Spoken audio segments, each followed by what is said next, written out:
নমস্কার বন্ধুরা, যাদের নাম আন্ডার এডজুডিকেশন ছিল তাদের প্রত্যেকের আপনার লিস্ট বেরিয়ে গেছে। এবার প্রচুর লোকের সাবমিট অ্যাপিলে যে বিভিন্ন রকম সমস্যা হচ্ছে, আজ কীভাবে সাবমিট অ্যাপিল থেকে আপনার এডজুডিকেশনের জন্য সাবমিট অ্যাপিল করবেন এবং কী কী সমস্যা হলে আপনার তার সমাধান কী কী সেই বিষয় নিয়ে আলোচনা করব। তাহলে চলুন ভিডিওটি শুরু করি।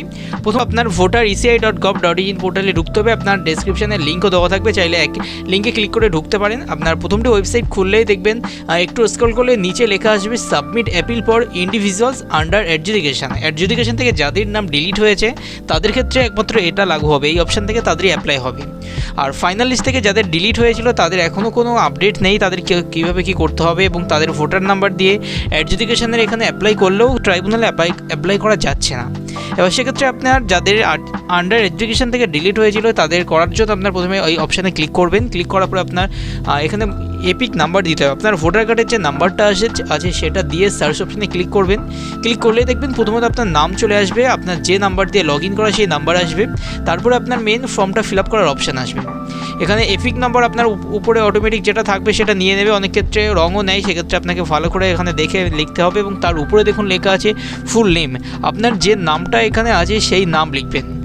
অনেকের ক্ষেত্রে ভোটার কার্ডের নাম লিখলে আপনার এরপরেই যখন আধারের ই সাইনের অপশান আসবে তখন নাম মিসম্যাচ হওয়ার কারণে ফর্ম সাবমিটেড ফেল হয়ে যাচ্ছে। সেক্ষেত্রে আপনার উপায় থাকবে, যাদের ভোটার কার্ড এবং আধার কার্ডে দুরকম নাম তাদের ক্ষেত্রে আপনার ই সাইন কমপ্লিট করে অনলাইনের প্রসেস করার জন্য আপনার আধার কার্ডের নামের যে বানান আছে সেই বানানটা এখানে লিখতে হবে।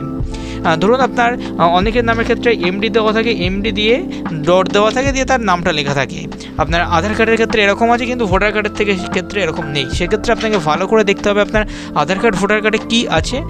আধারের যে নাম আছে সেই নামটা এখানে আপনি সেম বানান লিখে দেবেন। লিখে দেওয়ার পরে আপনার এখানে ফুল অ্যাড্রেস লিখতে হবে। আপনার গ্রাম, পোস্ট, পুলিশ স্টেশন, ডিস্ট্রিক্ট সহ পিন নাম্বার সহ ফুল অ্যাড্রেসটা এখানে লিখবেন, 250 ক্যারেক্টারের মধ্যে দেওয়া আছে। এবং মেন সবার যেটা প্রশ্ন, এই ব্রিফ ফ্যাক্ট অ্যাপিলে আর রিলিফ শর্ট অ্যাপিলে, এই দুটো অ্যাপিলের ক্ষেত্রে আপনাকে কী লিখতে হবে। দেখুন, দুটো অ্যাপিলের অর্থ হলো আপনার এখানে প্রথম অ্যাপিলটার অর্থ হলো যারা ইলেকশন কমিশনের আন্ডারে বিচারাধীনের সমস্ত কিছু দেখছে তাদের কাছে আপনার অনুরোধ করা, বিচারপতিদের কাছে অনুরোধ জানানো হচ্ছে যে আপনার যে কারণে আপনার নামটা ডিলিট হয়েছে, আপনার কী কারণ হতে পারে বলে আপনার মনে হচ্ছে, বা যে কারণগুলো আপনার হওয়া উচিত ছিল না সেইগুলো আপনার সমস্ত এখানে বর্ণনা করতে হবে। এবং সেকেন্ড অপশানটা আপনার এখানে মেনলি লিখতে হবে, তাদের কাছে অনুরোধ জানাতে হবে আপনার সমস্ত কিছু পুনরায় দেখে ভেরিফিকেশান করে আপনি চাইলে সমস্ত ডকুমেন্টস দিয়ে প্রস্তুত থাকবেন সেরকম কিছু লিখে আপনার এখানে সাবমিট করতে হবে। এবার লেখার দুটো আপনি চাইলে আমাদের ভিডিও ডেসক্রিপশন থেকে নিতে পারেন, আমি ডিসপ্লে তো দেখিয়ে দিচ্ছি, এই লেখাটা আপনি লিখতেই পারেন। দেখুন, প্রথমে ব্রিফ অ্যাপিলের ক্ষেত্রে আপনার এখানে আই দিয়ে আপনার নাম দিলেন, তারপর the applicant am bona fide citizens of the permanent resident of address mention, আপনার এখানে যে অ্যাড্রেস দেওয়া আছে সেখানকার আপনি পার্মানেন্ট রেসিডেন্ট, এবং 2002-এ আপনার বাবা মায়ের নাম ছিল কিনা আপনি সেটা লিখবেন। অনেকের ক্ষেত্রে নিজের ডিরেক্ট বাবা মায়ের নাম না থাকলেও দাদা, ভাই বা বোনদের নাম থাকছে, সেক্ষেত্রে আপনি এখানে লিখতে পারেন ডিরেক্ট আপনার 2002-এ বাবা মায়ের নাম না থাকলেও আপনার দাদা, বোন বা ভাই তাদের নাম ছিল, বা পরিবারের রক্ত সম্পর্কে অন্য কারোর নাম ছিল, কিন্তু সেটা আপনার লজিক্যাল ডিসক্রিপেন্সিতে আপনার ঠিকঠাক ভেরিফিকেশন না হওয়ার কারণে ডিলিট হয়ে গেছে। বা যদি 2002-এ কারোর নাম নাও থাকে তাহলে লিখে দেবেন যে আপনার 2002-এর নাম ছিল না কিন্তু আপনার বাকি সমস্ত ভ্যালিড ডকুমেন্টস আছে, আপনি সেইগুলো নিয়ে পুনরায় আবেদনের জন্য প্রস্তুত আছেন। এবং আপনার কবের লিস্ট, দেখুন এখানে আরও একটা জিনিস উল্লেখ করে দেবেন, আপনার এই কত নাম্বার লিস্ট থেকে নাম ডিলিট হয়েছে। আপনার এখানে ভোটার পোর্টাল থেকে লিস্ট ডাউনলোডের সময় দেখবেন এডজুডিকেশনের 13টা লিস্ট প্রকাশ হয়েছে, আপনার কত নাম্বার লিস্ট থেকে নাম ডিলিট হয়েছে আপনার সেখানে দেখতে হবে। ডিস্ট্রিক্ট সিলেক্ট করে আপনি এখানে ডাউনলোড করে নিতে পারবেন। আপনার যেদিন এডজুডিকেশনের এখান থেকে নাম ডিলিট হয়েছেন সেই ডেটটা এখানে দিয়ে দেবেন, বা কত নাম্বার লিস্ট থেকে ডিলিট হয়েছেন দেওয়ার পরে আপনি এই লেখাটা কপি করে দেখতে পারেন, বা একটু সাজিয়ে গুছিয়ে নিজে ইচ্ছা মতো লিখতে পারেন। এবং তারপরে আপনার রিলিফ শর্টের এখানে যে এখানে আপনার প্রথমে নাম দিতে হবে, দিয়ে আপনার এখানে মেন ব্যাপার যেটা লিখতে হবে, আপনার পুনরায় অনুরোধ করা হচ্ছে তাদের কাছে পুনরায় কিছু সাবমিট করার জন্য, সেই বিষয়ে একটা লিখে দেবেন। আপনি এই লেখাটাও লিখতে পারেন।